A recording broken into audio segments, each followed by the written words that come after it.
Alors, bonjour aux lecteurs de notre chaîne YouTube, aux membres du forum de rcmag.com et bien sûr à tous les amateurs de vintage, parce que c'est le sujet du jour, du vintage. On arrive au 78e numéro de notre série sur l'histoire de notre loisir. Ça peut concerner des années, des voitures, des courses, enfin un moteur. J'essaye de faire un peu tout, j'essaye d'en faire de temps en temps, malheureusement pas autant que j'aimerais le faire. Et surtout, il faut que je prenne du temps pour faire un classement, voilà, pour m'y retrouver un peu quand on veut, pour le musée, parce que tout ça, c'est pour alimenter le musée virtuel de RC Mag. Je rappelle, le logo, il est sur le forum, il est sur le côté droit. Mais là, ça vous donne accès au musée qu'on est en train de reconstruire, parce qu'on est en train de déménager, ça fait déjà un moment, le site, le forum RC Mag Vintage sur RC Mag. Voilà, pour des histoires d'économie, parce que c'est vrai que c'est difficile quand on est une association, mais aussi voilà, pour la maintenance, enfin plein de choses comme ça, c'était vraiment trop compliqué. Alors, pourquoi je trouve que ce genre de vidéo devrait intéresser tout le monde? C'est parce que déjà, bon, c'est l'histoire de notre loisir, c'est sûr, mais c'est surtout pour découvrir toutes les techniques qui ont été testées, et il y en a eu plein. Et il y a quelques années, on était beaucoup plus innovant que maintenant. Maintenant, les voitures, elles se ressemblent toutes, ça bouge plus. À part là, il va rallonger une cale de 3 mm, là, il va la remonter. Enfin, voilà, des bêtises, mais il n'y a rien de révolutionnaire depuis très longtemps, même quasiment depuis les années 80. Tout a été figé, en gros, dans les années 80. Et depuis, bah, bien sûr, la qualité de fabrication a beaucoup augmenté, les qualités de géométrie, des matières, voilà, mais pas l'architecture générale des voitures. Et comme j'essaierai de vous le démontrer sur bah, toutes les vidéos que je vais publier vintage, il y a eu des choses hyper originales, et notamment en piste. Alors, est-ce que j'ai dit que c'était le 78e numéro? Je crois, enfin, de toute façon, je le remets à chaque fois. Là, on va vous parler d'une PB. Alors, PB Alpha, enfin PB Alpha, non, PB Racing, c'était une marque anglaise, ça a été, qui avait beaucoup innové. Alors, des fois, un peu bizarrement, je ne vais pas dire que la qualité de fabrication, de finition était toujours extraordinaire. Ils ont eu des idées un peu bizarres. Ils ont été en 1/10e, ils ont été en TT1 8e. Alors ça, je vous montrerai, c'était assez spécial quand même, leur TT1 8e. Et beaucoup en piste. Et en piste, moi j'ai roulé à l'époque, il y a longtemps, je faisais de la piste, j'ai roulé notamment avec la PB9, c'était une planche, c'est une voiture sans suspension, ça j'en ai plutôt de bons souvenirs. J'ai roulé avec la PB Alpha, là c'était un peu différent, surtout au niveau budget, casse, tout ça, et avec la Nova, là aussi, alors c'était une voiture à caisson, je vous présenterai, c'était, voilà, à chaque fois c'était des voitures quand même assez innovantes. Ils partaient sur une piste, ils testaient, bon après ça marchait pas toujours autant qu'ils voulaient. Et je rappelle que PB, c'est quand même la marque, il y en a qui disent Serpent, on va dire les deux, avec la marque Serpent, ceux qui ont fait les premières voitures à suspension qu'on marchait en compétition, et aussi c'est la boîte de vitesse, c'est eux, donc ça a été quand même un gros changement en piste, c'était la boîte de vitesse.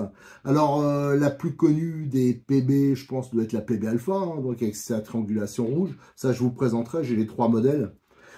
Mais leur production, elle s'est étalée donc du début, je pense, des années 70. J'avoue que j'ai pas la date exacte. Je suis pas un spécialiste. À chaque fois, c'est de mémoire que je vous fais. Je fais pas de recherche avant quand je vous fais les vidéos.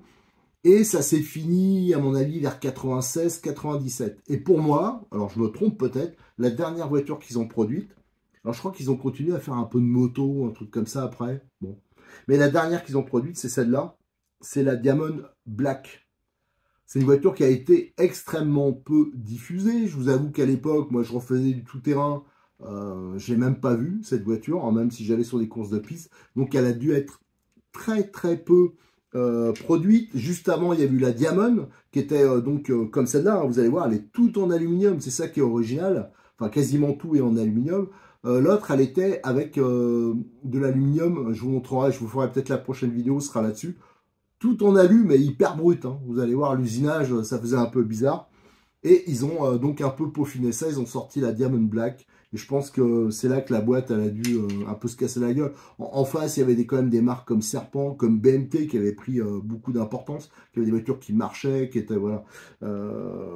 PB, ça a toujours été quand même assez original. Alors, c'est une voiture, donc moi, je la situe 85, 96, 95-96, alors ça, j'ai pas trouvé, on trouve rien, hein, que ce soit dans les revues, tout ça, j'ai pas trouvé. Sur Internet, maintenant, avec la disparition des forums, des blogs, des machins, qu'il n'y a plus que des Facebook, mais bien sûr, ce que j'ai à chaque fois, ben, on trouve plus rien, donc ça, c'est génial. Donc j'ai vraiment cherché, fait quelques recherches, et à chaque fois, je tombe sur RC Mag, sur les photos qu'on avait déjà publiées. Donc voilà, c'est pour ça que moi, je veux vraiment héberger les photos sur un forum, parce que l'avantage, même si on dit, tout le monde me dit que c'est démodé, mais au moins quand on fait une recherche sur Internet, ben, on trouve nos photos, et on trouve nos documents. Voilà, alors cette voiture, je vais vous la montrer de plus près, mais en gros, alors déjà Diamond Black parce qu'elle est, elle est noire, hein, je vous montrerai tout à l'heure, je vous mettrai à côté la Diamond normale. On montrera dans ma mezzanine là, pour faire la présentation détaillée. Mais en gros, c'est toute la triangulation, elle est en aluminium. Par contre, tout ce qui est porte-fusée, j'ai l'impression que c'est redevenu en plastique. On verra que sur la Diamond normale, c'est tout alu. Et nous avons un système de rotule là. Enfin voilà, c'est assez particulier comme voiture. Ils ont sorti un modèle un peu similaire. Je crois que c'était l'Apollo en 235 mm. Ça aussi, j'en ai une, donc je pourrais vous la présenter. Et ça, c'est une voiture que j'avais eue par Alain à l'époque. Et je vous avoue, quand il me l'avait proposé, je ne savais même pas que ça existait. Donc il l'avait refaite, je pense que c'est une voiture qui a roulé. On voit qu'il y a des pièces qui ont un peu d'usure, mais par contre le châssis, comme vous le verrez, il est superbe le châssis et il est tout neuf. Allez, ce qu'on va faire, alors là j'avais mis la boîte, parce que ça c'est une boîte de Phoenix, mais je pense que c'était la Nova. C'était le truc, je l'ai mis pour, comment dire, voilà, pour vous montrer la marque, hein, les boîtes, mais je suis pas sûr que c'était ce type de boîte qu'il y avait à l'époque. Hein. Alors, à savoir que j'ai tout ce qui est embrayage, les cales, les trucs comme ça, mais je peux pas vous les montrer parce que c'est encore dans un endroit qui est pas accessible. Hein. Je suis en train encore d'aménager et j'ai encore quelques caisses, et notamment tout ce qui est dans des sachets. J'ai mis, il y a pas mal de voitures, j'ai mis l'embrayage, les cales moteurs, tout ça, et là, j'ai pas accès. Mais bon... il n'y avait rien de particulier. Je le rajouterai le jour où je les déballerai. Je les rajouterai au sujet photo. Parce que comme à chaque fois, je fais les photos, je rajoute au musée virtuel. Et là, je publie la vidéo. Allez, maintenant, on va monter dans la mezzanine. On va regarder d'un peu plus près. Et ça va me permettre de vous montrer d'autres PB pour comparer hein, d'à peu près la même époque. Allez, on va regarder d'un peu plus près le bolide. Donc, on retrouve une platine qui me semble être en aluminium. Voilà. Le fameux réservoir PB. Voilà, donc ça, c'est un grand classique avec son tube plongeur en cuivre. Le châssis, il est très épais. Regardez. Alors, celui-là, il est tout neuf. Alors, quand on regarde comme ça, regardez la finition, la qualité de finition et surtout les trous. Regardez les videments sous le train arrière. C'est énorme. Là, c'est tellement, comme c'est très épais, ben, automatiquement, les vis du moteur, hein, une fixation de moteur, elles sont bien noyées dans l'épaisseur. Par contre, sur l'avant, vous voyez, ça reste plein. Tiens, on peut voir ici les ressorts à épingles. Hein. Ça, c'est pour la suspension. Voilà, donc, c'était souvent ça, des épingles. Hein. C'était pas des ressorts à boudin, hein, comme on peut avoir sur d'autres voitures. Qu'est-ce qu'on peut voir aussi? Alors, si on regarde de l'autre côté, on peut voir qu'il y a un évidement très important sous le moteur, là, tout le long. Là, on a une vue. Alors, pour le renfort de châssis, là, c'est une simple biellette. Hein. Alors, ça, c'est vrai que c'était pas extraordinaire. Il y avait Serpent, il y avait plein de marques qui utilisaient ce système-là. C'est vrai que c'était pas l'idéal. On voit la grosse poulie alu avec... alors, la partie poulie est en plastique, mais le support est en aluminium. On voit hein, même pour la poulie, celle-ci. C'est le cas aussi pour celle-ci. Et le disque de frein avec le système, les plaquettes là. La boîte de vitesse, alors ça m'a étonné parce que PB c'était vraiment, pendant longtemps, c'était vraiment le spécialiste de la boîte à maslot. Donc ça permettait d'avoir un passage des vitesses qui était beaucoup plus doux. Et surtout, c'était fiable. tandis qu'il y avait d'autres marques, c'était plutôt des boîtes à cliquet. Alors je pense par exemple à BMT. Et ça, c'était quand même des boîtes, c'était un peu plus violent. Et surtout, ben, ça s'usait. Hein. Là, bizarrement, ils étaient, alors il y a sûrement une raison, mais ils étaient avec une boîte à cliquet. On voit donc les amortisseurs, je pense qu'ils venaient des 1/10 de la gamme. Hein. Peut-être TT, on voit que c'est un mix plastique et alu. Tiens, d'ailleurs, il y en a une qui est déboîtée. Ah bah elle est cassée la chape. Ah bah tiens, bah, ça j'avais pas vu. Mauvaise surprise. Moi, je l'ai reçu comme ça. Ah bah là, je suis un peu dégoûté. Donc il va falloir que je trouve une chape là. Enfin la partie supérieure du bouchon. Là, on voit bien, regardez le système de rotule. Alors ça fait penser un peu à BMT. Enfin, le système est un peu différent, mais il y a les paliers alu. Regardez, il y a un système de compte écrou. Alors tout ça, les triangles, eux, ils sont en aluminium. Alors c'est sûr que ça c'était quand même... voilà, c'est sûr que c'est noble comme matière, c'est de l'acier, de l'alu. Mais alors là, il fallait resserrer le compte écrou, ça pour les réglages. Bon, à voir. On voit les systèmes de barre anti-roulis avec des bagues là. Voilà, la fixation des petites biellettes ici. Les cardans. Alors on voit c'est un arbre rigide derrière. Les cardans, je pense, c'est des goupillés normaux.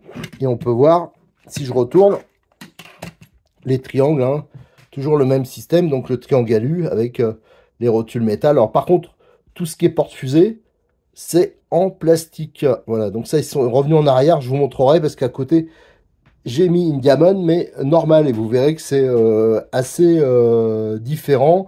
J'en profite pour vous montrer la triangulation avant. Donc c'est le même système, triangle alu, et là la grosse rotule métallique qui permettait de régler donc la voile, carrossage assez facilement, comme on a sur beaucoup de voitures maintenant. Hein. Ça, je rappelle, c'est la marque BMT qui avait inventé ça et qui a été copié ensuite par tout le monde. Alors ici, on a la transmission, on voit là, le système de poulie. Alors souvent, c'est vrai que les voitures, cette partie-là, elle est plutôt là. Là, c'est sur l'avant, comme ils ont fait un peu comme certaines BMT de l'époque. Serpent, c'est vrai il y a des voitures, ça a été de ce côté-là. Il y a même des voitures qui avaient un réglage, en fin de compte, pour assurer le glissement. Je pense pas que c'est le cas, là, non. Là, on voit le tendeur pour la courroie. Là, on voit bien le système de triangulation, de cellules, hein, le palier. Ça, c'est une pièce qu'on avait, je pense, depuis les Nova. Ça aussi, ça a confirmé. Et ça, c'était rajouté souvent par les pilotes. Hein. C'était pour avoir plus d'appui sur la carrosserie. C'était des carrosseries type proto. Regardez là, le système de rotule aussi. Là, il y a un système avec une sorte des bagues nylon, une sorte de gros contre-écrou là, en alu. Sur le train avant, on retrouve ici des butées pour la direction. Les cardans, alors je pense que les roues libres, elles sont peut-être au niveau de l'arbre avant. Elles ne sont pas au niveau des roues, hein, parce qu'il y avait un peu les deux solutions. Il y avait soit au niveau de l'arbre, la roue libre, ou alors carrément sur les noix, ou alors au niveau des roues. Alors là, on voit bien le système des cardans classiques. Et là, il y a le système avec écrou contre écrou. Voilà. Les suspensions, alors c'est une sorte, on va dire, un peu basculeur. Hein. Voilà, avec les amortisseurs qui sont assez exposés. Mais bon, il y avait quand même la carrosserie, là. Cette partie-là, je pense, je sais pas si c'est en alu ou en époxy. Ouais, c'est un peu dur à voir. On voit là, les réglages. Ici, il y a la barre anti-roulis. Ici, il y a le pare-choc. C'est pareil, celui-là, je crois qu'il vient des Nova. Alors, j'en suis pas sûr à 100%. Mais je pense que oui, parce que celui-là, il monte sur plusieurs voitures. Et on voit qu'il a été beaucoup découpé avec les plots, les supports carrosserie qui sont en alu. Ça, c'était une caractéristique aussi de PB. Hein. Depuis le début, c'était souvent livré en aluminium. Et on voit donc qu'il a été découpé là et là. Alors, heureusement, il me reste deux pare-chocs neufs. Mais bon, j'ai une autre voiture aussi, j'en ai besoin d'un pare-choc. En fin de compte, ils vont être bouffés. Mais ouais, le pare-choc était comme ça, il était surélevé. Il y avait des supports. Et ça, souvent, d'ailleurs, ça foirait un peu, ou ça pouvait se péter. Voilà, donc le pare-choc PB avec l'emblème. Voilà. Qu'est-ce qu'on peut dire aussi? Donc, on voit la fixation par écrou devant. Et ici, un démontage rapide. Alors, ce que je vais faire, déjà, c'est je vais démonter une roue avant, une roue arrière. Et j'ai démonté les roues. Alors, on va regarder. Hein. Donc, celle-ci, vous voyez, en fin de compte, ça pouvait se mettre. Il y a plusieurs positions, on voit. Hein. Donc, c'était plus facile quand on doit faire un changement de roue rapide. Voilà. Donc ça, ce système, c'est vrai que c'était plutôt pas mal, même si c'est un peu plus long à démonter, hein, si on a de l'entretien à faire.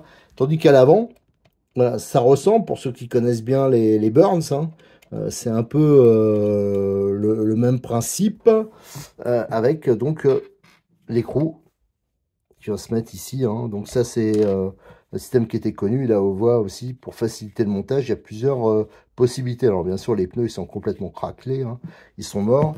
Là, on voit bien les portes-fusées qui sont en... Attendez, alors je regarde. Je disais... Ouais, c'est en nylon usiné, apparemment. Ah, j'ai vraiment du mal à voir. Non, ça, c'est de l'alu. Voilà, celui-là, il est en alu. Et celui-là, il est en plastique. Voilà. Donc, j'ai un peu de mal à voir parce que je regarde un peu la température. Parce que, à l'aspect, comme ça, c'est pas toujours évident. Tiens, on voit qu'il y a des cales ici. Ça, c'est pour déplacer le triangle. Et on a un système façon BMT, hein. Regardez, avec une chasse auto-variable. Ça veut dire à l'enfoncement, normalement. La chasse, regardez, elle diminue. Voilà, ça, c'était... ça se faisait beaucoup. Je ne sais pas si sur les voitures actuelles, c'est toujours ce système-là qui est utilisé. Et pour comparer, alors je vais un peu pousser, j'ai mis à côté, alors je vous ferai une vidéo spécifique hein, pour cette voiture, j'ai mis une Diamond standard, hein, donc c'est le modèle qu'il y avait juste avant, et vous allez voir, alors je vais les mettre autrement. Ouais, on va faire autrement, je vais la mettre au fond, et celle-ci, je vais la poser là, devant, voilà. Et on va pouvoir un peu comparer, alors au niveau de la platine radio, alors celle-là c'est une 2 roues motrices, hein, parce que la catégorie 4.2 à l'époque, hein, dans les années 1990, c'était encore une catégorie qui était beaucoup pratiquée. Donc il y a des marques qui proposaient soit en 4.2 ou en 4.4, mais il y a aussi beaucoup de pilotes qui dépouillaient des voitures, hein, des 4.4 pour faire des 4.2. La difficulté c'était d'avoir un différentiel. Et là, on a notamment un différentiel, je pense à un différentiel à pignon. Regardez, une grosse pièce alu. Et là, la boîte, est-ce que c'était déjà à cliquer? Ah ouais, j'ai l'impression que c'était déjà à cliquer. Alors là, je suis encore assez étonné. Et on voit, là, c'est des pièces brutes. Tout ce qui est aluminium, c'est brut. Et on a même, là, c'est moulé, carrément. Le porte-fuse arrière, il est carrément moulé. Voilà, donc ça, c'est assez différent. Regardez, l'avant, c'est pas tout à fait la même pièce. On peut pas dire que c'est la même pièce qu'ils ont repris, qu'ils ont usiné. Parce que là, regardez, c'est des pièces qui sont très massives, tandis que là, c'est des pièces qui sont beaucoup plus fines. Hein. Les amortisseurs, là, c'est les amortisseurs des TT 1 dixième de la marque Tout Alu. Donc, c'était un peu plus qualitatif que ceux en plastique. Hein. Pour le reste, bon, là, bien sûr, il n'y a pas les pièces qui permettent pour la transmission. Hein. C'est pour ça qu'il y a un trou ici. Et là, les supports, les fixations. Ah non, ça se ressemble. Regardez, la fixation pour le triangle supérieur. C'est assez similaire, hein, sauf que là, c'est bien sûr beaucoup plus brut. Voilà, pour le reste, pareil, les amortisseurs sont pas placés pareil. Là, ils sont derrière. Sur celle-ci, ils sont placés devant. Et là, il y a un système un peu de pseudo-basculeur. Enfin, genre, voilà, la commande n'est pas directe, tandis que là, c'est plus classique. Le pare-choc, c'est le même. On retrouve les mêmes plots en alu. Le réservoir, c'est identique. Et le châssis, regardez l'allègement. Alors, on va comparer les deux. Voilà, je vais mettre comme ça. Celle-là, on voyait que c'était plein sur l'avant. Et là, il y a des évidements assez importants à l'arrière.